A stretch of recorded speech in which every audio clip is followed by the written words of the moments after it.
जब लग गुरु मिले न साचा, तब लग गुरु करो 10 पांचा। क्या गुरु बदल सकते हैं? क्या गुरु बदलने से पाप लगता है? अध्यात्म के इस मैदान में आखिर सही गुरु कौन है? गीता जी में वर्णित तत्वदर्शी संत कौन है?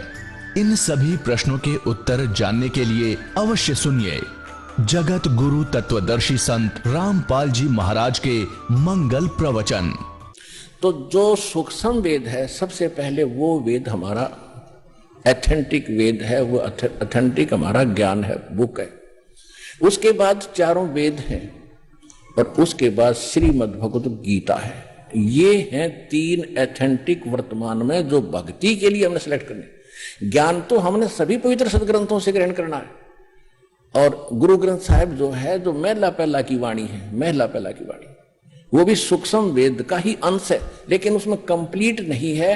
क्योंकि जैसे एक इन सिख इतिहास में लिखा है कि एक प्राण संग्रही नाम का एक ग्रंथ बनाया था गुरु नानक देव जी ने, कति अलग गुप्त कंप्लीट रूप में। उसमें 160 अध्याय लिखे थे। तो जब गुरु ग्रंथ साहिब को इकट्ठा करने लगे, सब वाणियों की एक बीड बनाकर गुरु ग्रंथ साहिब का रूप देने लगे, 5 में जो महापुरुष थे अर्जुन देव जी, तो उन्होंने जब उस को देखा तो उसमें से केवल 60 अध्याय रखे। वो मतलब उसमें से थे, एक भी नहीं लिया इसमें, वो तो छोड़ दिया कति सारा ही। तो उसमें से भी फिर बाद में जो प्रिंट हुए, केवल 60 अध्याय ही प्रिंट हुए हैं, जो प्राण संग्रही नाम से आज भी सुरक्षित है सिखों के पास। लेकिन गुरु ग्रंथ साहिब में नहीं लिया। क्यों नहीं लिया? कि उसमें एक यू मंत्र था सतनाम और सारनाम का। सारनाम तो संकेतिक था, सतनाम सीधा लिखा था 2 अक्षर का। वो फिर परमात्मा ने दया करी, नानक साहिब जी ने उसकी पूर्ति जब की, जब मर्दाना और बाला जी जो उनके परम भक्त उनके साथ रहते थे हरदम, एक बार समुद्र के ऊपर से जाने लगे श्रीलंका में जाने के लिए, तो नानक साहिब जी ने कहा था कि आप वाहेगुरु वाहेगुरु जपो और मेरे साथ समुद्र पर आते रहो। ऐसे चल पड़े समुद्र पर जैसे थल पर चलते हैं। तो वो नानक साहिब जी वो 2 अक्षर का मंत्र उच्चारण करके जाप करने लगे। तो मर्दाना ने सोचा भी गुरुजी तो ये 2 अक्षर का मंत्र जाप करे, मैं भी क्यों ना करूं। वो करने लगा तो वो डूबने लगा। तब नानक साहिब जी ने मुड़ के देखा और कहा, बेटा तू वही जाप कर जो मैंने कहा है, मेरी नकल ना करे। तब उसने वही वाहेगुरु शुरू किया, तो तब वो उसकी जान बची। तो सिखों का या घर कर की बात कि यदि ये मंत्र किसी ने जाप कर लिया तो मर्दाना वाली हालत हो जाएगी सबकी। क्योंकि गुरुदेव की आज्ञा की अवहेलना होगी, अवज्ञा होने से वो हानि होगी थी, वो मर गया होता। इसलिए कोई सिख बच्चा इस मंत्र का जाप ना करके और गुरु नानक साहिब जी के वचनों की अवहेलना करके दंडित ना हो जा, दोषी ना बन जा, इसलिए इन्होंने इस मंत्र को लिया नहीं। हाँ, कहीं कहीं सोहम मंत्र लिखा है नानक साहिब जी की वाणी में, बहुत जगह गुरु ग्रंथ साहिब में, लेकिन उसके साथ वो इकट्ठा नहीं। लेकिन जो शुरुआत में ये कहते हैं ना एक ओंकार, तो नानक साहिब जी ने वो एक गुप्त कोड वर्ड में लिख रखा है वो मंत्र। एक नहीं, वो कोड वर्ड है, वो सोहम की तरफ संकेत है। ओंकार ओम है ही। तो इस प्रकार इन महापुरुषों, ये तो वो थे PhD किए वे भक्ति के, तो ये आम विद्यार्थी, आम पढ़ने वाले विद्यार्थी कैसे पढ़ेंगे कोड वर्ड को? इन सदग्रंथों के गुड रहस्य को कैसे समझ सकते? फिर गुरु की क्या आवश्यकता थी?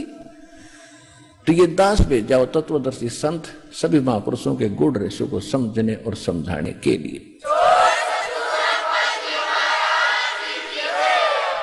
तो प्रसंग जो चल रहा है कि हमारे एक तो सदग्रंथ, सबसे पहले सूक्ष्म वेद, फिर गुरु ग्रंथ साहिब और नानक साहिब जी की जो लीला में लिखा है कि वो मंत्र जाप करते, फाइनल हो गया कि नानक साहिब जी का मोक्ष पूरे सिख समुदाय मानता है। और सभी ये आराधा स्वामी पंथ निकला ही गुरु ग्रंथ साहिब को पढ़कर इन्होंने अलग से अपनी खिचड़ी पकाई है। और ये नाम गलत जाप करते हैं और नानक साहिब जी को मुक्त मानते हैं कि तो महापुरुष थे, ये पूर्ण मोक्ष हुआ है। तो इनका मोक्ष हुआ किस मंत्र से है? तो उसी मंत्र से अपना मोक्ष होगा, बात बनाने से नहीं हो सकता। उसके साथ साथ ये 2 अक्षर का मंत्र है, इसी का जाप किस किस ने किया? नामा छिपा ओम तारी पीछे सोहम भेद विचारी सार शब्द पाया जद लोई आवागवन बहोर ना होई। अब जो प्रसंग थोड़ा सा रह गया बीच में, 8वें अध्याय के 5 और 7 मंत्र में गीता ज्ञानदाता ब्रह्म कहता है कि मेरी भक्ति कर मुझे प्राप्त होगा और युद्ध भी करना पड़ेगा, काम भी कर और मंत्र भी जाप कर।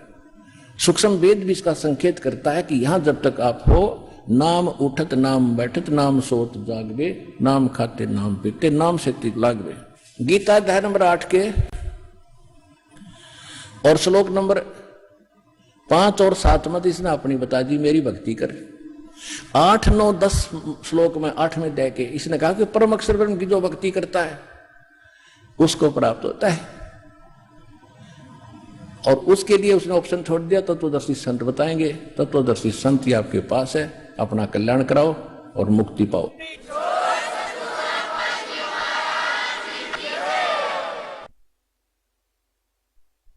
परम पिता परमात्मा पूर्ण ब्रह्म सर्व सृष्टि रचनार कबीर परमेश्वर जी की असीम रजा से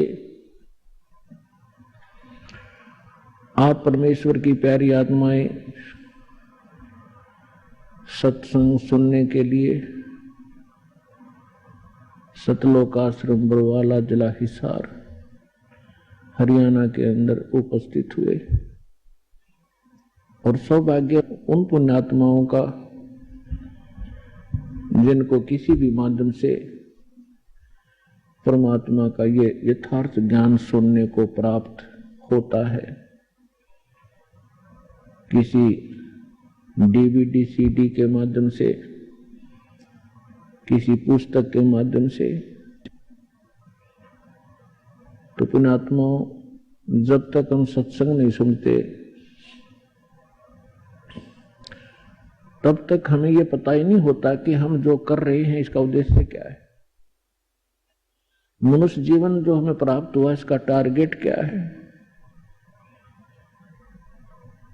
सत्संग प्राप्ति से पहले हम अपने जो भी दिनचर्या को पूर्वजों से देखते हुए कर रहे थे उसी को अंतिम मान रखा था,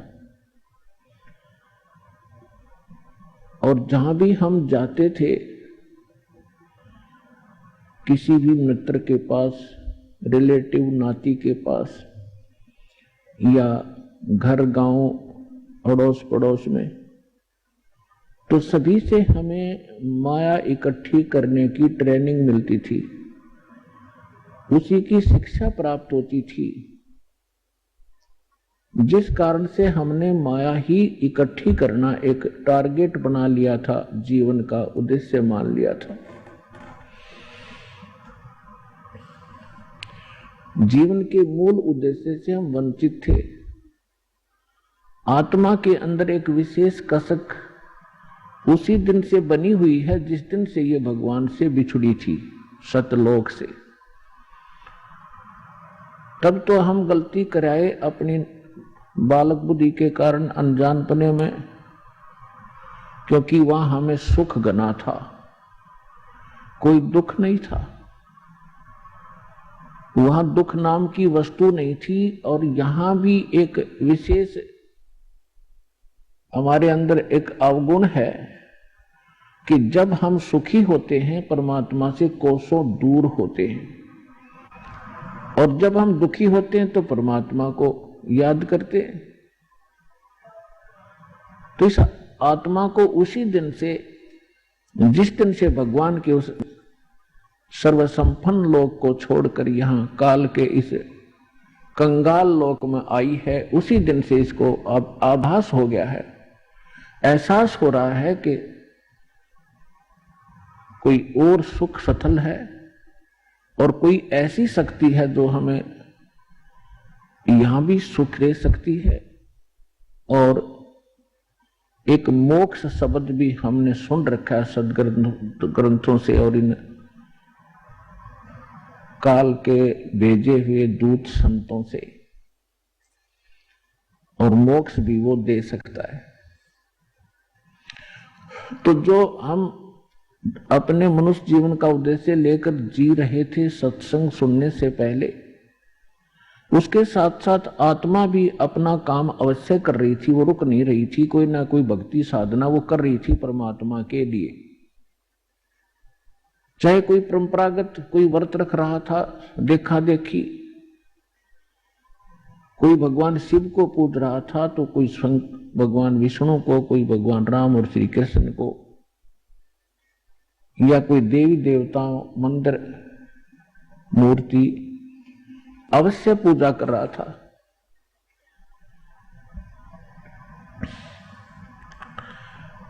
जब हमें सतगुरु मिले तब ये ज्ञान हुआ कि मनुष्य जीवन किस लिए प्राप्त हुआ था। तो परमात्मा ये यथार्थ ज्ञान जो सत्संग कहते हैं, ये परमात्मा ही आकर बताता है। और परमात्मा के द्वारा दिए गए ज्ञान को सभी सदग्रंथों में कहा है कि वो ज्ञान वास्तविक है और उसको सूक्ष्म वेदवत कहते हैं। श्रीमद् भगवत गीता अध्याय नंबर 4 के श्लोक नंबर 25 से लेकर 32 तक गीता ज्ञान दाता कहता है कि कोई साधक तो देवताओं की पूजा करता है, कोई स्वाध्याय ही करता रहता है, कोई योग अभ्यास हठ योग आदि करके अपनी संतुष्टि कर लेता है और ये समझ रहा होता है कि मैं जो साधना कर रहा हूं ये पाप नाशक है। पाप नाशक मीन मोक्षदायक, पाप कटेंगे तो मोक्ष होगा। फिर तुरंत बताया है चौथे अध्याय के 32वें श्लोक में कि वास्तविक यथार्थ ज्ञान विस्तार के साथ सच्चिदानंद घन ब्रह्म की वाणी में कहा गया है। इन यज्ञों की वास्तविक जानकारी, यज्ञ माने धार्मिक अनुष्ठानों की वास्तविक जानकारी यथार्थ विस्तार के साथ ब्रह्मणे मुखे यानी सच्चिदानंद घन ब्रह्म ने, पूर्ण परमात्मा ने, सत्य पुरुष ने, परम अक्षर ब्रह्म ने अपने मुख कमल से बोलकर जो ज्ञान दिया है वो वास्तविक ज्ञान है। उसको तत्व ज्ञान, उसको सूक्ष्म वेद कहते हैं। और उस ज्ञान के समझने के बाद फिर सभी कर्मों से मुक्त हो जाएगा। चौथे अध्याय के 34वें श्लोक में कहा कि उस तत्व ज्ञान को जो भगवान आकर स्वयं बताता है, तत्वदर्शी संतों के पास जाकर समझ, वो तत्वदर्शी संत तुझे उस तत्व ज्ञान का उपदेश करेंगे। फिर जैसे वो बताएं ऐसे करना। यदि तुझे मोक्ष चाहिए और मेरे द्वारा बताए गए इस गीता ज्ञान के अंदर जो साधना मैं बताता हूं, गीता अध्याय नंबर 8 के श्लोक नंबर 13 में अपना मंत्र बताता है, ओम इति एकाक्षरम ब्रह्म व्यवहारण माम अनुसमन ये परियाति तजन देहम स याति परमाम गति। मुझ ब्रह्म का एक ओम मंत्र है, नथिंग एल्स। और अंतिम श्वास तक जो इसका सिमरण करता हुआ शरीर छोड़कर जाता है वो इस ओम से मिलने वाली परम गति को प्राप्त होता है। ओम से मिलने वाली परम गति क्या है? ब्रह्मलोक। गीता अध्याय नंबर 8 के श्लोक नंबर 16 में कहा है कि ब्रह्मलोक पर्यंत, ब्रह्मलोक तक जितने भी साधक वहां गए हैं सभी पुनरावृत्ति में हैं, उनका जन्म मृत्यु सदा बना रहता है। गीता अध्याय नंबर 4 के श्लोक नंबर 5 और 9 में ये खुद कहता है कि अर्जुन तेरे और मेरे बहुत जन्म हो चुके हैं, तू नहीं जानता मैं जानता हूं। गीता अध्याय नंबर 2 के श्लोक नंबर 12 में, गीता अध्याय नंबर 10 के श्लोक नंबर 2 में ये स्वयं कहता है कि अर्जुन मेरी उत्पत्ति को ये देवता लोग नहीं जानते क्योंकि ये मेरे से उत्पन्न हुए हैं। और ऐसा नहीं है कि तू और मैं और ये सभी जो सैनिक हैं, जनता है, पहले ना जन्मे हो, और ऐसा नहीं कि आगे फिर जन्म ना होगा। इति सिद्धम गीता ज्ञानदाता भी नाशवान है, इसकी जन्म मृत्यु होती है। इसलिए ये कहता है जो ज्ञान मैं दे रहा हूं इसके आधार से तो जन्म मृत्यु सदा बनी रहेगी। और यदि तू जन्म मृत्यु से पूर्ण मोक्ष चाहता है तो सच्चिदानंद घन ब्रह्म ने जो ज्ञान दिया है अपने मुख कमल से, वो तत्व ज्ञान सूक्ष्म वेद है।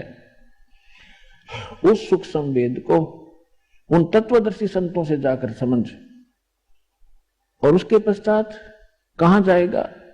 गीता अध्याय नंबर 15 के श्लोक नंबर 4 में गीता अध्याय नंबर 15 के श्लोक नंबर 1 से 4 में स्पष्ट किया है, तत्वदर्शी संत की पहचान भी बताई है कि उल्टे लटके हुए संसार रूपी इस वृक्ष के सभी विभाग जो बताएगा, तना कौन है, डार कौन है, शाखा कौन है, पत्ते क्या है, सवेदवित वो तत्वदर्शी संत है। उसके पश्चात परमेश्वर के उस परम पद की खोज करनी चाहिए, जहां जाने के बाद साधक फिर लौट कर कभी संसार में नहीं आती, उनका पूर्ण मोक्ष होता है। गीता अध्याय नंबर 18 के श्लोक नंबर 62 में कहा कि अर्जुन, तू सर्वभाव से उस परमेश्वर की शरण में जा, सच्चिदानंद घन ब्रह्म की शरण में जा, उसकी कृपा से ही तू परम शांति को और सनातन परम धाम को प्राप्त होगा, जहां जाने के बाद फिर लौटकर कभी संसार में जन्म मृत्यु में नहीं आएगा। तो जो प्रसंग चल रहा है कि यथार्थ ज्ञान परमात्मा ही स्वयं आकर बताते हैं, वो परम अक्षर ब्रह्म चारों वेदों में, और चारों वेदों का निष्कर्ष श्रीमद् भगवत गीता में, इनमें इनकम्प्लीट नॉलेज है, इनकम्प्लीट स्पिरिचुअल नॉलेज है, आध्यात्मिक ज्ञान है। जैसे मैट्रिक तक का जो सिलेबस होता है वो गलत नहीं होता, लेकिन वो एमए, बीए और बीएससी में काम नहीं आता। इनकम्प्लीट है लेकिन गलत नहीं है। तो हमने पूर्ण मोक्ष के लिए उस सूक्ष्म वेद की आवश्यकता पड़ेगी। यजुर्वेद अध्याय नंबर 40 के श्लोक नंबर 10, मंत्र नंबर 10 में कहा है कि कोई तो परमात्मा को संभवात्मा ने जन्म ले उत्पन्न होने वाला मानते हैं, जैसे श्री राम और श्री कृष्ण आदि 8-9 जितने अवतार हम मानते हैं ऐसे, और कुछ उसको असंभवात कहते हैं कि वो जन्म कभी लेता ही नहीं, निराकार है। परमात्मा कैसा है, साकार है, निराकार है, वो जन्म लेता है या नहीं लेता है, इसकी जानकारी तत्वदर्शी संत बताते हैं, उनसे सुनो। यानी वेद ज्ञान और गीता ज्ञान एक है। इसी प्रकार कुरान शरीफ के अंदर सूरत फुरकानी 25 आयत 59 से 59 में यही स्पष्ट किया है कि जिसने 6 दिन में सृष्टि रची और 7वें दिन तख्त पर जा बैठा, वो पूर्ण परमात्मा कबीर है, अल्लाह कबीर है। उसकी जानकारी किसी बाखबर से, तत्वदर्शी संत से पूछ लो। तो कुरान शरीफ का ज्ञान दाता भी उस परमात्मा के बारे में परिचित नहीं है, ऑप्शन छोड़ देता है। इसलिए कुरान शरीफ का ज्ञान भी इनकम्प्लीट है, रॉन्ग नहीं है। अब सूक्ष्म वेद में क्या बताया है, परमेश्वर से प्राप्त ज्ञान के आधार से श्री आदरणीय गरीबदास साहिब जी ने ऋग यजुसाम अथर्वणम, ये चारों वेद चतुर्भंगी रे, सूक्ष्म वेद साहेब का बाचे, सोए कहिए सतसंगी रे। ऋग यजुसाम अथर्वण, ये चारों वेद चित्तभंगी रे, ये आपको यथार्थ ज्ञान ना दे करके आपके मन को भ्रमित किए रहते हैं, शंकाओं में डाले रहते हैं, क्योंकि ये इनकम्प्लीट नॉलेज है। और सूक्ष्म वेद साहेब का बाचे, सोए कहिए सतसंगी रे। तो सूक्ष्म वेद में परमात्मा ने स्वयं आकर के क्या बताया है, मानुष जन्म दुर्लभ है, मिले न बारंबार, तरवर से पत्ता टूट गिरे, वो बहोर न लगता डार। मानुष जन्म पाए कर, जो नहीं रटे हरि नाम, जैसे कुआ जल बिना फिर बनवाया क्या काम। अब मनुष्य जीवन का जो उद्देश्य हम लेकर जी रहे थे, और जब तत्व ज्ञान होता है उसके बाद हम हमारे जीने का उद्देश्य क्या होता है, उसमें दिन और रात का अंतर हो जाता है। परमात्मा हमें याद दिलाते हैं कि ये मनुष्य जीवन केवल परमात्मा की साधना के लिए प्राप्त होता है, मोक्ष प्राप्ति के लिए प्राप्त होता है। और जो श्रद्धालु सत्संग नहीं सुन पाते, सुख संवेद जिनको प्राप्त नहीं होता, वो भक्ति करके भी असफल हो जाते हैं।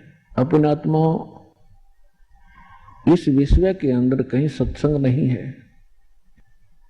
इस सतलोक आश्रम बरवाला को छोड़कर अब जो श्रद्धालु प्रथम बार सुनते हैं इस बात को, इस वचन को, उनको थोड़ा खटकता है।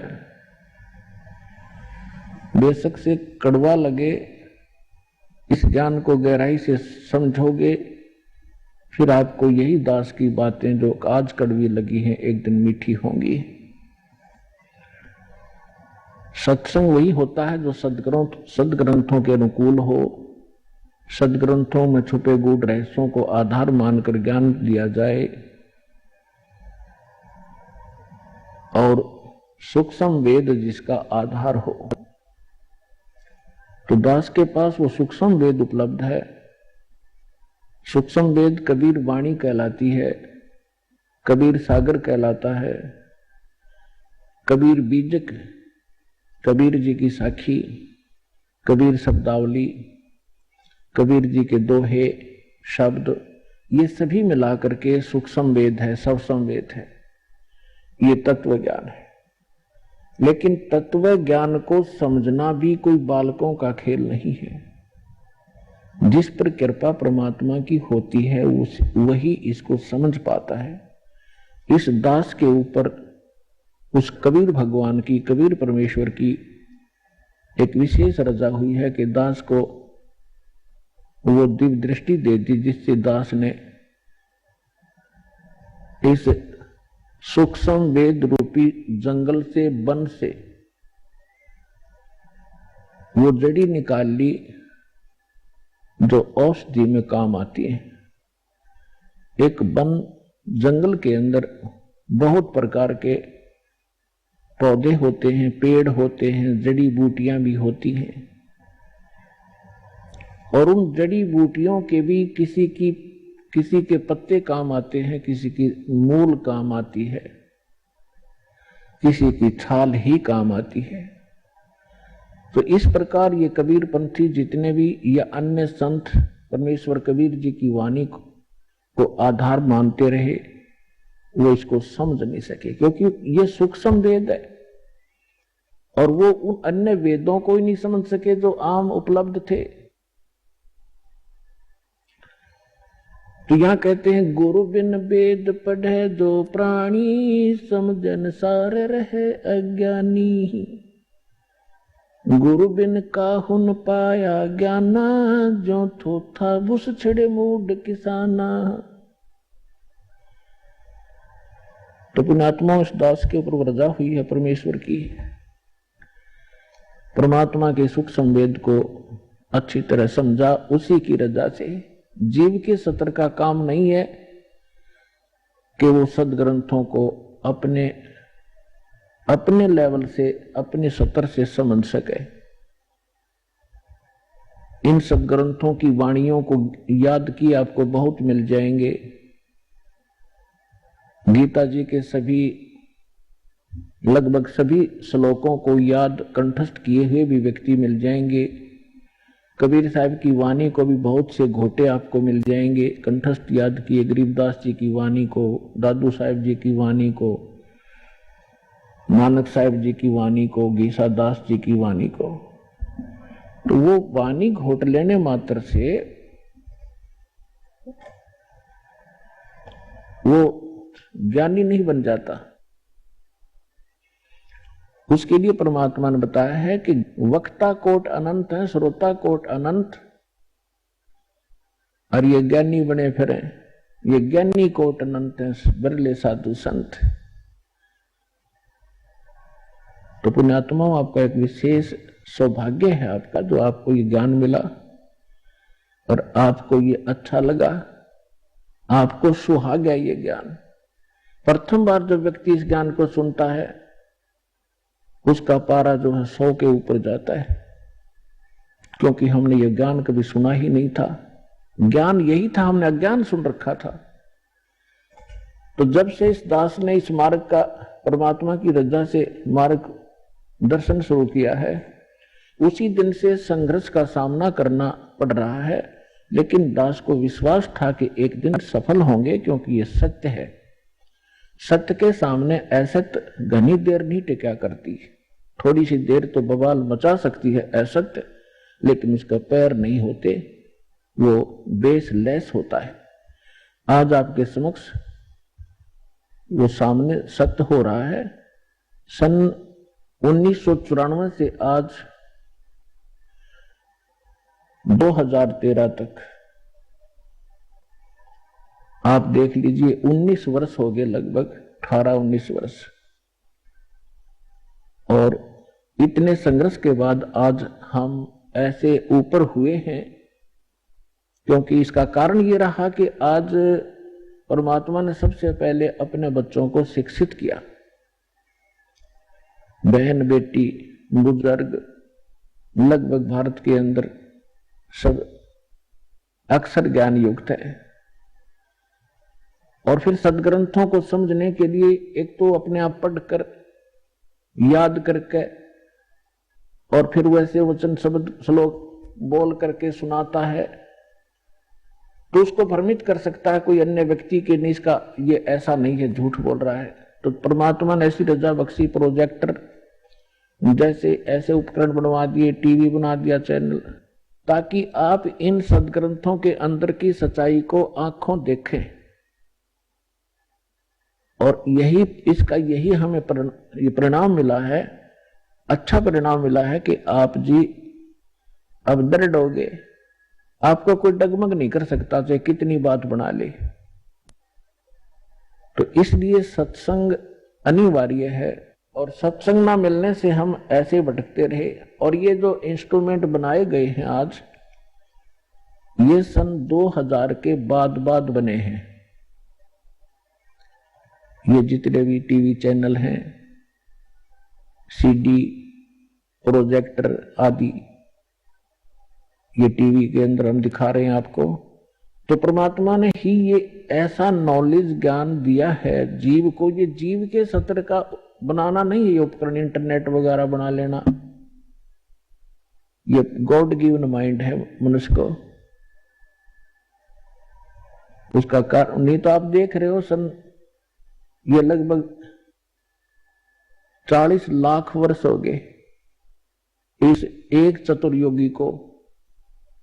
और आप देख लो पिछला इतिहास, पिछली सभ्यताओं को हम पढ़ते आए थे, वो कैसे बर्तन रखते थे, कैसे उनके उपकरण होते थे, कैसे वो रहते थे, कैसे कपड़े पहनते थे, उस्त्रे भी ना होते थे उनके पास।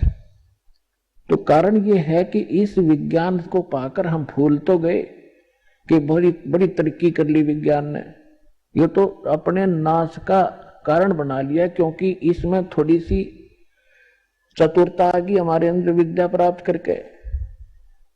और चतुरता हमें भगवान से दूर करती है, अभिमान पैदा करती है। छोटी बड़ी पोस्ट बना के हम अभिमानी बन गए, और भगवान के मार्ग में अभिमान सबसे बड़ा दुश्मन है, शत्रु है। परमात्मा को मालूम था कि एक बार इसमें अवगुण तो उपजेंगे इस शिक्षा से, लेकिन मेरे ज्ञान से वो अवगुण सब नाश हो जाएंगे, और अपने बच्चों को फिर से मैं पुनर्सेट कर लूंगा इस ज्ञान के आधार से। इसलिए सबसे पहले आपको शिक्षा दी। अब 50-40 वर्ष से 30 वर्ष 40 वर्ष से पहले दास को खूब पता है कितने शिक्षित थे भारत में, कोई शिक्षा की तरफ ध्यान ही नहीं देता था।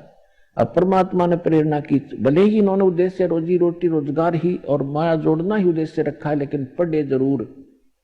और उस पढ़ने का, उस पढ़ाई का अब आपको लाभ मिल रहा है, ये याद रखना। और कुछ दिन में आपकी ये कंसेप्ट कति क्लियर हो जाएगा जब आप इस बात से परिचित होंगे। परमात्मा के इस मिशन से परिचित होने के उपरांत इस शिक्षा का कार्य केवल रोजी रोटी नहीं है, हमने उद्देश्य रोजी रोटी बनाकर ये ग्रहण की, जैसे भी की परमात्मा की दया ही हुई है। अब इसका सदुपयोग होगा परमात्मा पाने के लिए, मोक्ष कराने के लिए। तो परमात्मा ने आके बताया है कि आप इस लोक में किस लिए जी रहे हो, किस लिए रह रहे हो। क्या बताते हैं भगवान? यदि आप कोठी बंगले और बैंक बैलेंस बनाने के लिए ही जी रहे हो तो ये भी आपकी भारी भूल है।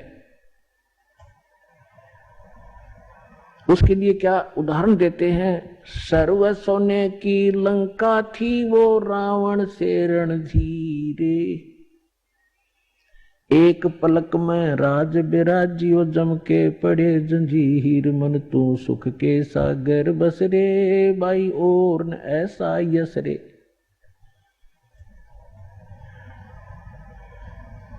कि यदि आप एक 10-20 लाख रुपए बैंक में इकट्ठे भी कर लोगे और एक सुंदर कोठी बना भी लोगे तो के कला टूट गया, कल मृत्यु हो जाएगी, फिर अगले दिन गधा बन जाएगा, वह कोठी यहीं खड़ी रहेगी, कोई और बैठेंगे, आप पशु बनकर धक्के खा रहे होगे। तो खाक ये महिमा है। तो परमात्मा कहते हैं और न ऐसा यश रहे। यश माने महिमा, बड़पन, महानता, प्रभुता। तो ये जो आप यहां ये कोठी बंगले बनाकर, लंबी लंबी गाड़ी कार लेकर खरीद कर या महिमा बनाना चाहते हो, ये आपकी महामूर्खता है। क्योंकि मनुष्य जीवन जिसको प्राप्त है वो विद्यार्थी है। ये अलग से आपको पोशाक मिली है, ड्रेस मिली है, जैसे विद्यार्थियों को अलग से पोशाक होती है। और जो ये पोशाक प्राप्त हो विद्यार्थी है, और विद्यार्थी और बाहर घूम रहा हो, कहीं ताश खेल रहा हो, कहीं शराब पी रहा हो, कहीं पिक्चर देख रहा हो, डांस कर रहा हो, तो क्या कहेंगे उसको कि मूर्ख अपना शिक्षा ग्रहण नहीं करता, अपना जीवन नाश कर रहा है, और अंत में वो बहुत पछताता है। तो जिन भी पुण्यात्माओं, जिन भी आत्माओं को आज मानव शरीर प्राप्त है, नर या नारी का, वो महापुण्यात्मा है। उनके पिछले पुण्य नंबर इतने अच्छे हैं कि उनको परमात्मा पाने वाले इस विद्यालय में प्रवेश प्राप्त हो गया। और विद्यार्थी अपने शिक्षा काल में और बकवाद करता है, अंडरस्टूड है, वो क्या लेकर जाएगा, क्या खटेगा, वहां से अपना जीवन नाश करेगा। उन आत्माओं, आप इस मनुष्य जीवन को और इस परमात्मा के ज्ञान को सहज में मत लेना। ये किसी डूम बाट के गीत नहीं है, और यहां कोई उद्देश्य किसी, हमने अपना ये नहीं रखा है कि कोई इनकम बनाने के लिए आपको यहां बुलाया और समझाया जाता है, बैठाया जाता है। आपके ऊपर एक भयंकर संकट है जन्म और मृत्यु का, और इस जीवन के अंदर भी आपके प्रारब्ध में, आपकी किस्मत में ना जाने कितने कष्ट आपके ऊपर आने वाले हैं। उन सभी का निवारण यहां से होगा, इस कबीर भगवान से। आपको इसलिए बुलाया जाता है। ये किसी डूम भाट के गीत नहीं है। परमात्मा हमारे लिए भटक रहे थे और भटक रहे हैं 120 वर्ष तक, किसी के डले खाए, जुलाहा कवाए, धानक, और कोई कुछ कहा करता, और वो इस अनमोल ज्ञान का प्रचार किया करते थे। एक एक दिन में 1,000 जगह प्रकट होकर के परमात्मा आज के टीवियों जैसा काम किया करते थे, जिस कारण से उस परमात्मा के, उस काशी वाले कबीर दुल्हा के 64 लाख से हुए थे। लेकिन उस समय गलती हमसे यही रही कि हम शिक्षित नहीं थे। परमात्मा के शरण में आते ही हमें सुख बहुत हुआ करते थे, हमारे कष्ट निवारण होते थे, और हम 20 जगह जाकर के गुणगान किया करते थे कि परमात्मा ये बहुत बड़े महान संत हैं, इनका उपदेश लेते ही हमें बड़ा सुख हुआ। ऐसे वो दयालु हैं, क्योंकि उनसे अपने बच्चों का दुख देखा नहीं जाता, और वो कोई ना कोई कारण बनाकर कहीं ना कहीं प्रकट हो जाते थे। तो उस समय ऐसी कन्वेंस नहीं थी, ऐसा जैसे कहीं भी आज तो जैसे कोई ये कहे कि परमात्मा वहां सत्संग कर रहे थे, कहाँ, चूरू जिला में 1000 शहरों में, 1000 गांवों में तो प्रकट होंगे। तो उसी समय मोबाइल पे फोन कर दे कि यहां भी सत्संग हो रहा है, वहां भी सत्संग हो रहा है, वहां खड़े थे गुरुजी, वहां खड़े थे। तो एक जादूगर बनाने लग जाएंगे आज के लोग, जादूगर कहने लग जाएंगे, मानना तो दूर रहा। तो इसलिए परमात्मा ने टेलीविजन बनाए ताकि एक जगह मेरा दास मेरी महिमा गावेगा और करोड़ों जगह जा करके वो ज्ञान सुनावेगा, टीवी के माध्यम से सबको पता लग जाएगा। तो उस समय परमात्मा आए थे, हमारे लिए भटक रहे थे, हम दुखी थे, हमें सुखी किया। प्रथम मंत्र देकर हमें इतना धनी बना दिया कि अभी तक आप मनुष्य जीवन प्राप्त करते हुए आ रहे हो, सन 1398 से आज तक। और मनुष्य का जीवन दो प्रकार से प्राप्त होता है। एक तो टर्न वाइज होता है, जो 84 लाख योनियों का दुख भोग कर उसको एक मनुष्य जीवन तो मिलता ही मिलता है। और दूसरी प्रकार का ये होता है, जैसा कि पिछले जन्मांतरों के शुभ संस्कारों से लगातार 10, 20, 50 जन्म भी मनुष्य के हो जाते हैं। और यदि उन मनुष्य जीवन में कोई संत और सतगुरु नहीं मिले तो फिर वो प्राणी 84 लाख योनियों के उस कष्ट में चला जाता है, उस चक्कर में गिर जाता है। तो आपके ऊपर 600 वर्ष पहले परमात्मा मेहर कर गए थे, आप वही आत्माएं हैं। देखो कौन कहां से आ रहा है। हरियाणा हमारे सबसे निकट है, इसके अंदर हम रह रहे हैं। यहाँ के लोग कितने आ रहे हैं और बाहर से कितने बच्चे आ रहे हैं परमात्मा के। तो जहां जहां भी वो पुण्यात्मा जो 64 लाख सन 1398 से सन 1518 तक परमात्मा के संपर्क में आए, उनको आशीर्वाद प्राप्त हुआ, तो वो बैटरी चार्ज कर गए आपकी। तो वही बैटरी चार्ज आज तक काम कर रही है कि आपके अंदर परमात्मा की तड़प भी है। आप रह नहीं सकते भगवान के बिना। कोई कुछ साधना कर रहा था, कोई किसी संत के फंसा हुआ था, कोई कहीं गया हुआ था।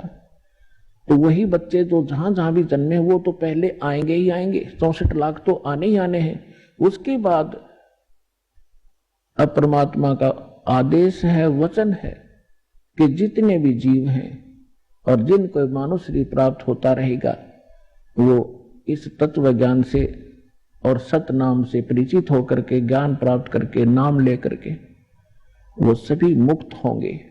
अब वो फिक्स समय जो था वो आया हुआ है।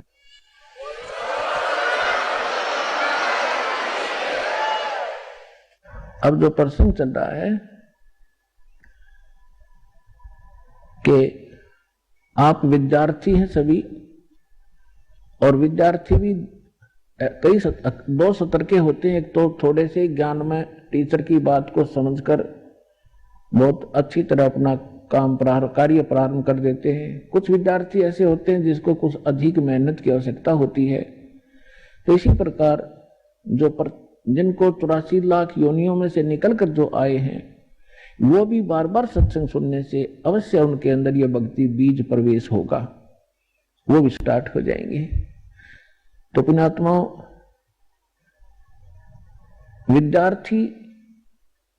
जो विद्यार्थी विद्या काल के अंदर शिक्षा समय में अपना प्रतिदिन का जो क्लास वर्क होता है या होमवर्क होता है वो नहीं करता है, तो फिर वो आगे जाके फेल हो जाता है। और फेल होने के बाद फिर वो आगे चल के जो उसके जीवन में संकट उसके ऊपर आते हैं, वो असहनीय होते हैं। ये दास जूनियर इंजीनियर की पोस्ट पे हरियाणा सरकार के अंदर कार्यरत था। वहां हमारा भी कार्य हो रहा था नहर का, और साथ में रोड भी बन रहा था। सड़क के ऊपर कुछ मजदूर काम कर रहे थे और उनका एक्सीडेंट आ गया अपनी जीप में बैठ के इंस्पेक्शन के लिए। उसके चले जाने के बाद एक व्यक्ति वहां खड़ा हुआ कह रहा था, जो मजदूर था, कि ये जो एक्सीडेंट है इसका ये नाम है, ये उस गांव का रहने वाला है और ये मेरा सहपाठी था। हम इतने समय तक इकट्ठे पढ़े थे।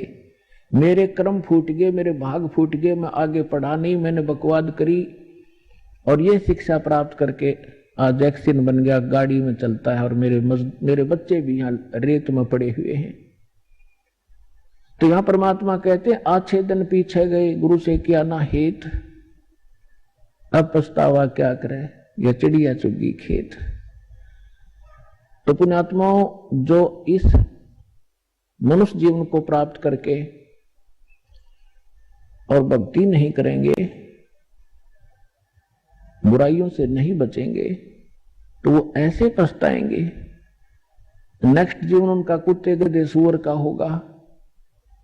आपने देखा होगा गली में कुत्ते रात्रि में ऊपर को मुंह करके रोते हैं। आत्मा तो वही है जो अफलातून पा करी थी, भगवान भक्ति करीडी माया जोड़ में लगे रहे, महल के बाहर खड़ा गली में पड़ा हुआ रो रहा है, ऊपर से वर्षा हो रही है, ओले आ जाते हैं, शीत लहर चल रही होती है, और वहां गेंडली मार के इकट्ठा हुआ किसी गाड़ी के नीचे टाइम पास कर रहा है।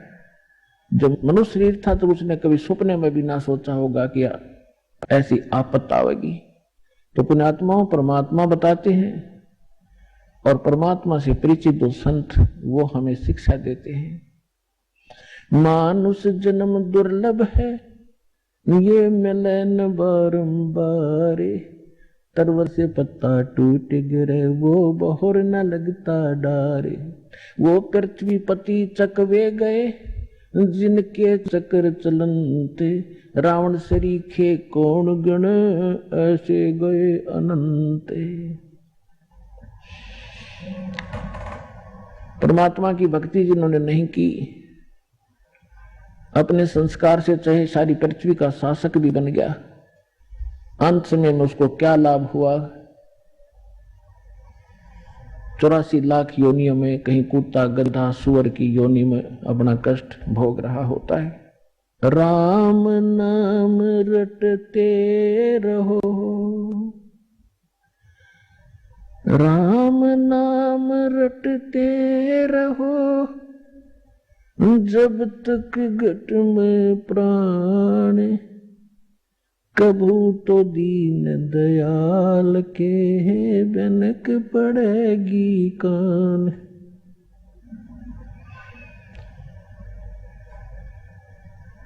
राम रटत कन्या भली, साकट भलो न पूते, छेरी के गल में गलथना, जिसमें दूध न मूत।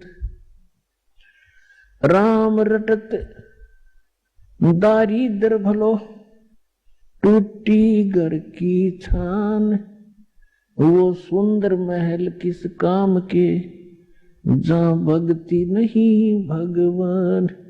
राम रटत कोड़ी भलो, चू चू पड़े जो चाम, वो सुंदर शरीर किस काम का, जा मुख नाही नाम। जिव्या तो वाए भली, जो रट हरि नाम, नहीं तो काट के फेंक दियो, ये मुख में बलो ना चाम। परमपिता परमात्मा स्वयं आकर के अपनी प्यारी आत्माओं को यथार्थ मार्गदर्शन करते हैं, सही दिशा देते हैं। उनके द्वारा दिए गए ज्ञान को सूक्ष्म वेद कहते हैं, और सूक्ष्म वेद में परमात्मा हमें बता रहे हैं कि यहाँ के जो सुख आप देख कर इसी में सीमित हो गए, ये गलत है। ठीक है, संस्कार वश आपके परिवार है, आप परिवार पोषण के लिए भी कार्य करते रहो, लेकिन भगवान के इस नाम को, इस भक्ति को, इसको साथ रखो। ये आपके इस संस्कारों को सुलझाने में आपको बहुत मदद करेगी। जैसे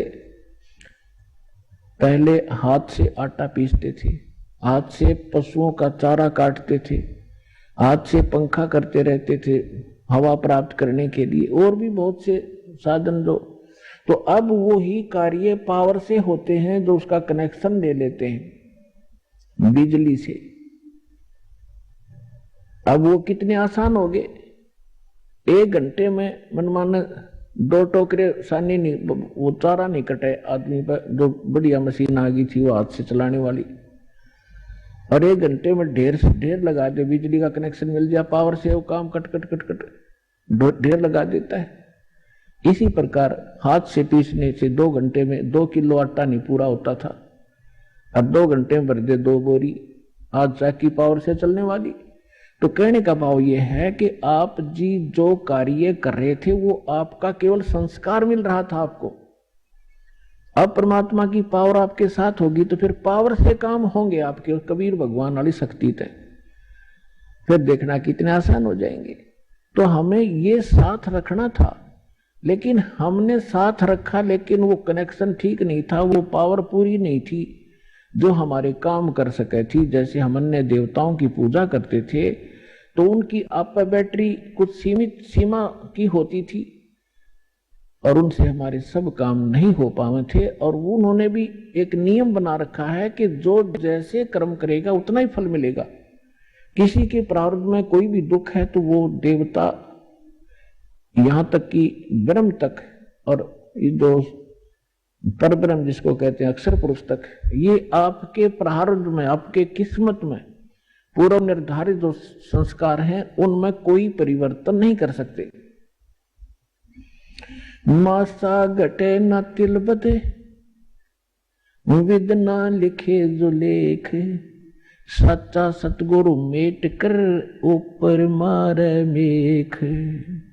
तो पुण्यात्माओं, जब पूर्ण परमात्मा का नुमाइंदा, उसका कृपा पात्र संत या स्वयं मालिक आते हैं, 600 वर्ष पहले स्वयं परमात्मा आए थे और उसमें कोई ऐसा प्रचार प्रसार का साधन नहीं था जैसा आजकल उपलब्ध है।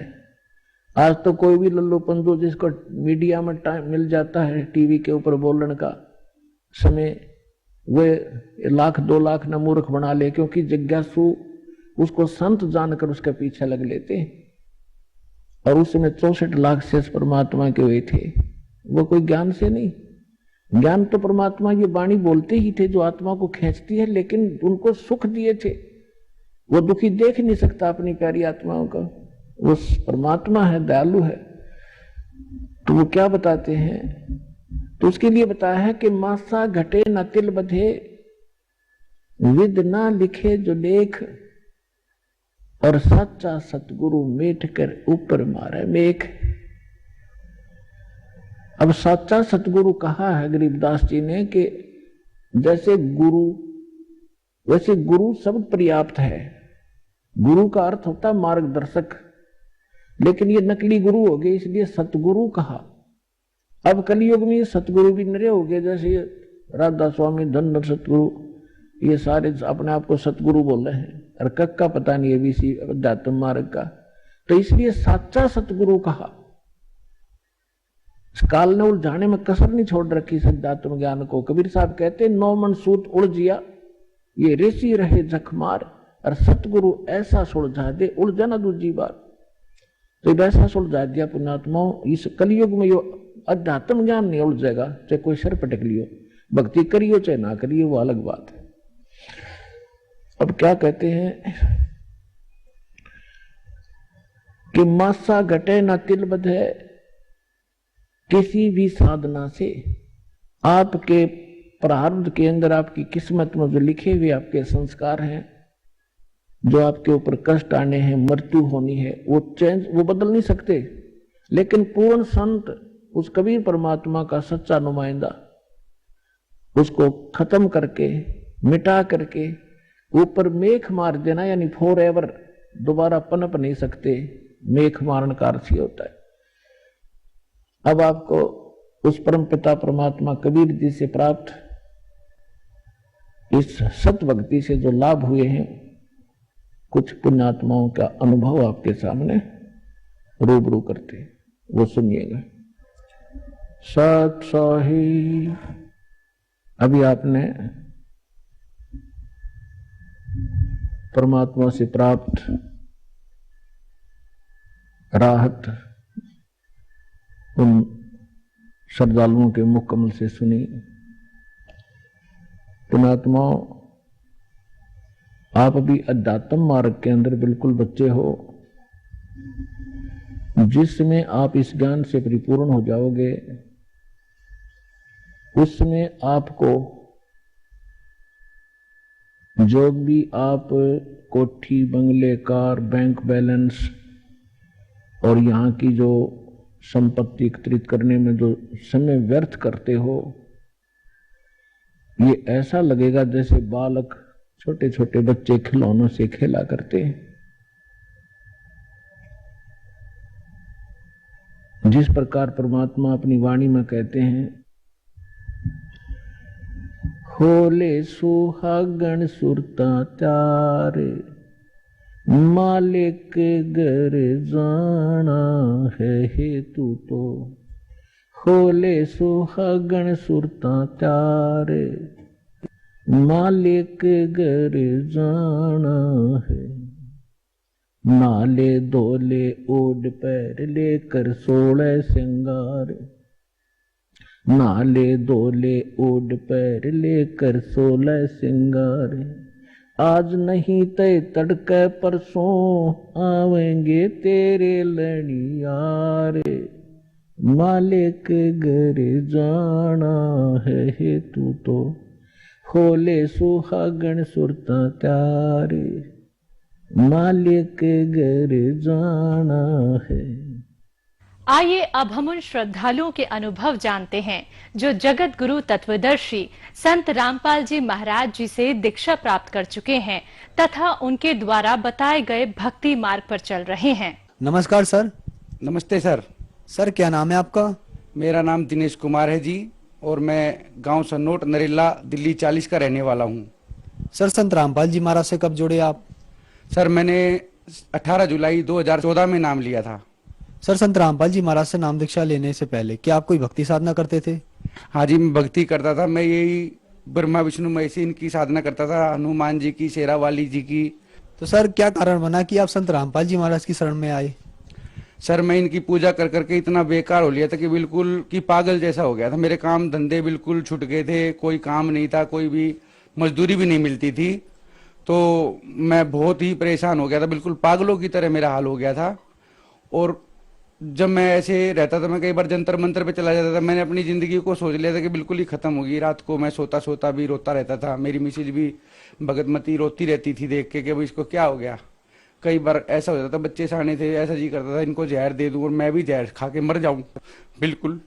लेकिन परमात्मा की रजा थी, संत रामपाल जी महाराज जी की। मुझे हमारे गांव का एक भगत था, उन्होंने एक ज्ञान गंगा पुस्तक दी और मैंने वो ज्ञान गंगा पुस्तक पढ़ी और पढ़ते ही मेरा बिल्कुल ऐसे हो गया कि भाई वाकई में सच बात है ये। मैं इतनी भक्ति करने के बाद भी इतना परेशान था। भरी उसमें गरीब गर्मियों में हनुमान जी का चूरमा बना के ले जा करता, बिल्कुल पसीने पसीने होके, कच्चे कच्चे में बिल्कुल इतना परेशान था। और वहां पे बंदर खाते भी नहीं थे, सूंघ के भगा देते थे। मेरा बहुत खून फूकता था कि मैं चाय भी पीने के पैसे नहीं घर में और यहाँ पे ये ऐसे कर रहे हैं। तो मैं सोचता था भाई मेरा भला नहीं होगा कभी भी जिंदगी में। लेकिन वो ज्ञान गंगा पढ़ने के बाद मैंने उनसे बोला भाई मुझे नाम दीक्षा लेनी है और मैं बताऊँ कब चलूँ आपके साथ, नॉलेज सत्संग होगा और वहां पे चलेंगे। तो हम चले गए जी। 18 जुलाई 2014 को हम सतलोक आश्रम जिला हिसार में हम गए और वहां पे जाके मैंने नाम दीक्षा ली संत रामपाल जी महाराज जी से। वहां पे देखा मैंने तो वहां पे ऐसा माहौल मैंने इस धरती पे ना सिवाय सतगुरु रामपाल जी महाराज जी के वहां के अलावा उस आश्रम के अलावा मैंने कभी ऐसा माहौल कहीं देखा नहीं। मैं बहुत जगह गया, अमरनाथ लोले, हर मंदिर में, वैष्णो देवी लोग, जहां भी, यानी कि कोई भी ऐसी जगह नहीं थी कि जहां पे ना गया हूं। मैं हर जगह गया पर लेकिन मैंने ऐसा माहौल नहीं देखा। वहां की सुविधा इतनी अच्छी थी, वहां पे उनका बोलने का लहजा इतना अच्छा था। भगत जी कह के बात करते थे या कोई माई हो या कोई भगत हो, बिल्कुल इतने प्यार से। खाना पीना इतना अच्छा खाना, देसी घी में रोटियां बिल्कुल, और भंडारा फ्री था बिल्कुल। और ऐसी चाय, कोई कितनी भैंस बांध रहा हो, उनके घर भी ऐसी चाय नहीं मिलती होगी जैसी आश्रम में चाय मिलती थी। और चाय के साथ बिस्किट भी। और जो किसी को हारी बीमारी होती, चाहे दलिया खाओ, चाहे खिचड़ी खाओ, चाहे दूध से खाओ, चाहे दही से खाओ, चाहे सब्जी से लो, कैसे ही लो, कि मैंने इतनी सुविधा, इतना वो कहीं नहीं देखा आज तक। नाम दीक्षा लेने के बाद संत रामपाल जी महाराज जी ने बताया कि बेटा इसकी भक्ति ऐसे मर्यादा में करना और फिर देखना अपने लाभ भी और तुम्हारे पाप कर्म भी कटेंगे और फिर तुम्हें ऐसा सुख हो जाएगा जो आपने कभी सोचा भी नहीं होगा। सर आपके बताए अनुसार आपके ऊपर दुखों का पहाड़ टूट गया था। आपने बताया कि आपको कहीं उम्मीद नहीं थी कि मैं कहीं से भी ठीक हो जाऊं। फिर आपने ज्ञान गंगा पुस्तक पढ़ी और फिर आप संत रामपाल जी महाराज से नाम दीक्षा लेकर आए। सर ज्ञान गंगा में ऐसी क्या बात है जो भी उसको पढ़ता है तो उसको लाभ होने लगते हैं और वो संत रामपाल जी महाराज से नाम दीक्षा ले लेता है? ऐसा क्या है उस पुस्तक में? सर उस पुस्तक में ऐसा बहुत कुछ है कि उसमें सत भक्ति और जितना भी प्रमाण है ना, सब हर चीज से प्रमाणित वो पुस्तक है। बाइबल से, पुराण से, वेदों से। और जो उसमें जो कहानियां लिखी बिल्कुल एकदम सच लिखी हुई है कि भाई पुस्तक पढ़ने से ज्ञान गंगा मेरे बिल्कुल ये लगा लो दिमाग के बिल्कुल तार तार हिल गए कि ये सारी सच्चाई बिल्कुल इस पुस्तक में है। सर, ज्ञान गंगा पुस्तक ऐसी जादुई पुस्तक है, अगर उसको आप एक बार पढ़ लो या घर में भी रख लो ना, तो भी उस घर में सुख आना तो मामूली सी बात है। सर, हम अब अगला सवाल पूछते हैं आपसे। संत रामपाल जी महाराज से नाम दीक्षा लेने के बाद श्रद्धालुओं को बहुत सारे लाभ प्राप्त होते हैं, तो क्या आपको भी कुछ लाभ प्राप्त हुए संत रामपाल जी महाराज से नाम दीक्षा लेने के बाद? सर, मुझे लाभ ही लाभ प्राप्त हुए हैं। नाम दीक्षा लेने से पहले मैं बहुत दारू पीता था, बहुत दारू, 2-3 बोतल डेली की पीनी मेरा वो था, और फिर भी नशा नहीं होता था मेरे को। उसके बाद में 1-2 गांजे की चिलम भी पी जा करता, क्योंकि मेरा होटल था, होटल पे काम करते थे बहुत लड़के, 6-7 लड़के, और वे गांजा वगैरह पीते थे, तो मैं उनका गांजा भी पी जा करता। इतना नशेड़ी था मैं बिल्कुल ही कि देखने वाले क्या करते भाई वे उड़ा लिया। पुलिस वाले तो मेरी शक्ल देख के ही हट जा करते कि भाई ये तो बहुत नशेबाज है और आती लत्ते फाड़ देगा, इतना वो करता था मैं। और ये लाभ ही हुआ परमात्मा की रजा से, दारू छूटी मेरी। उसके बाद काम धंधा मेरा बिल्कुल बर्बाद हो गया था, दारू से होटल वाटल सब तुड़वा दिए थे पुलिस वालों ने। उसके बाद भूखे मरने की नौबत आ गई थी बिल्कुल ही, और ऐसा हाल हो गया था जी कि चाय पीने के भी पैसे नहीं करते। मेरी मिसिज वो काम करती थी फैक्ट्री में और मैं घर पे रहता था, वो मेरे से कभी ये भी नहीं कहती थी कि भाई तू काम कर ले। उसको पता थी इसकी दिमाग की हालत बिल्कुल ऐसी हो गई है पागलों जैसी, कभी कुछ घर से निकल जाए। मैंने बोल भी दिया था अपने घर वालों को कि मैं घर छोड़ के जाऊंगा, कहीं हिमालय वगैरह पे चला जाऊंगा, क्योंकि मैंने यही सुना था भाई हिमालय पे चले जाओ, वहां पे नुपाप कर्म कटते वगैरह होता है, ये होता है। तो मैंने बोल दिया था अपने मम्मी पापा को भी सबको कि मैं हिमालय पे जाऊंगा, मैं यहाँ से घर छोड़ के जाऊंगा। तो यही परेशान रह करते कि भाई ये कभी चला जाए। 3 बच्चे, तीनों बच्चे बड़े हो रहे थे। लड़की 11वीं में थी, लड़का 12वीं पास किया हुआ था, और मैं इतना परेशान, मगर काम धंधा है नहीं, जवान बच्चों के कहां से इनकी शादी होगी, कहां से क्या होगा। मैं इतना तंगी से गुजर रहा था बहुत ज्यादा, कि रोज की ये सोचता था कि आज इन बच्चों को जहर दे दूं और खुद भी खा लूं, क्योंकि हमें पता है कि हमने जिससे भी हेल्प मांगी किसी ने कोई हेल्प नहीं करी। लेकिन परमात्मा की ऐसी रजा, मेरे नाम लेने के बाद इतना खुशियों से मेरा घर भर दिया परमात्मा ने। लड़की भी बेचारी पढ़ाई घर होगी, लड़का भी की भी रमणी होगी, एक लड़का बचा हुआ है वो भी। और मैं तो इतना नशेड़ी था भगत जी कि मैं जब दारू पीता था ना, अपने बच्चों को भी बिठा ले करता साथ में, उनसे पूछ ले करता मैं भाई तू कितनी पिएगा, तू कितनी पिएगा, और तब मैं उतनी मंगा के पीते थे बैठ के। तो भगत जी मैं इतना नशा करता था, तो वो सारा नशा मेरा परमात्मा की मात्र किताब पढ़ने से ही छूट गया। क्योंकि उस किताब में लिखा हुआ था कि भाई जो बीड़ी पीते हैं और ये दारू पीते हैं उनको ऐसे ऐसे कुत्ते के जन्म होते हैं, सूअर के जन्म होते हैं। तो मैं अपनी पैड़ी पे बैठ रहता था, तो जब मैं किताब पढ़ता था ना, वो किताब की बात में देखता कुत्ते नाली के वहां पे पैर रख के और मुंह दे के पानी पी रहे हैं, तो मेरे परमात्मा की बातें याद आती कि भाई ऐसा जन्म होगा। तो मैंने जब भी बीड़ी वगैरह भी तोड़ के भगा दी थी, 3 बंडल बीड़ी के पीजा करता मैं डेली के। और दारू वारू उस दिन से मैंने कभी दारू नहीं पी, जिस दिन भी परमात्मा की शरण में गया नाम लेते ही, और उस दिन से ही संत रामपाल जी महाराज जी की कृपा से मेरा सारा नशा वगैरह सब छूट गया, और हमारा घर पूरा परिवार सुख शांति में आ गया। और अब मेरा काम भी खुल गया ना, तो मैं बिल्कुल बेकार था, काम भी मैं फोटोग्राफी करता हूँ। सर, संत रामपाल जी महाराज से नाम दीक्षा लेने के बाद आपको बहुत सारे लाभ प्राप्त हुए। आपने बताया कि आप बहुत ज्यादा ड्रिंक करते थे, बीड़ी पीते थे, गांजा तक पीते थे। आपका ये सब संत रामपाल जी महाराज की कृपा से ठीक हुआ। तो जो लोग आज भी नशा करते हैं, वो उन्हें कहीं कोई उम्मीद की किरण नहीं दिख रही है, उनके लिए आप क्या कहना चाहेंगे? मैं तो सर यही कहना चाहूंगा कि आप चैनल पे सत्संग सुने, उसमें जो पट्टी आती है उस पे किताबों का मैसेज आता है, SMS के नंबर, आप उस पे SMS करें, किताब मंगाए, ज्ञान गंगा या जीने की राह, बिल्कुल निःशुल्क फ्री मिलती हैं, और उसको पढ़ें। संत रामपाल जी महाराज जी से नाम दीक्षा लेने के बाद सभी नशे, कोई भी ऐसा काम नहीं होगा जो कि हम गैर कानूनी हो, सारे काम छूट जाएंगे, नशे भी, दारूबाज के, कोई वैसे भी, और काम धंधा भी मिल जाएगा। परमात्मा की जैसे 2 रोटी का बढ़िया वो हो जाता है, और सत भक्ति मिलती है। धन्यवाद सर। सत साहिब।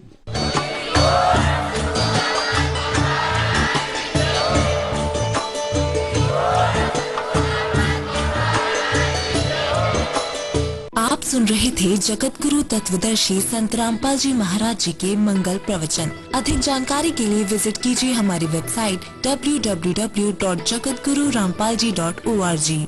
संत रामपाल जी महाराज जी के शुभ आशीर्वाद से पूरे विश्व भर में 500 से भी ज्यादा नाम दीक्षा केंद्र हैं, जिन पर संत रामपाल जी महाराज जी द्वारा ऑनलाइन निःशुल्क नाम दीक्षा दी जा रही है। अपने नजदीकी नाम दीक्षा केंद्र का पता करने के लिए